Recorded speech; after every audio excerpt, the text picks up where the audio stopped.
ঘন জঙ্গলের ভেতর খুব চতুর এক শিয়াল থাকত। তার নাম ছিল লালু। লালু সবসময় একা ঘুরে বেড়াতে ভালোবাসত, কিন্তু সে খুব কৌতূহলী ছিল। এক রাতে চাঁদের আলো মাটিতে রূপালি ছায়া ফেলছিল।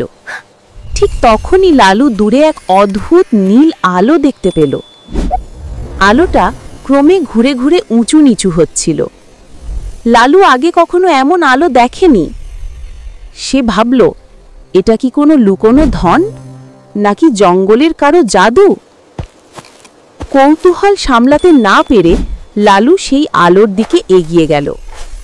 কাছাকাছি যেতেই বুঝল আলোটা আসছে একটি পুরনো গাছের ফোকর থেকে। সেখানে ছিল এক ছোট্ট নীল পাথর, যার ভেতর আলো ঝিলমিল করছিল।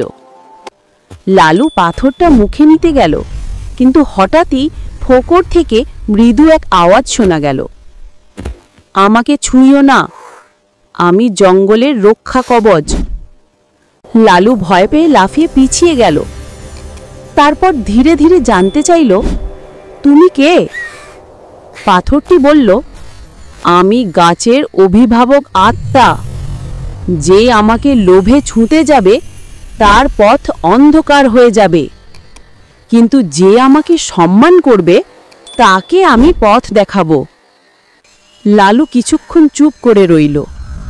তারপর বলল, আমি কিছু নিতে চাই না, শুধু জানতে চাই তুমি কেন আলো দিচ্ছ।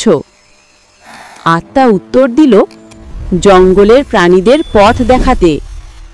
আজ রাতে নদীর পাশের পথ ভেঙে গেছে, তুমি যদি অন্যদের খবর দাও অনেক প্রাণী বাঁচবে। লালু আর দেরি করল না, সে দৌড়ে দৌড়ে সবাইকে সতর্ক করে দিল। পরে গাছের আত্মা তার জন্য একটি ছোট সোনালি আলো পাঠালো, যা লালুকে সবসময় নিরাপদ পথে চালিত করত।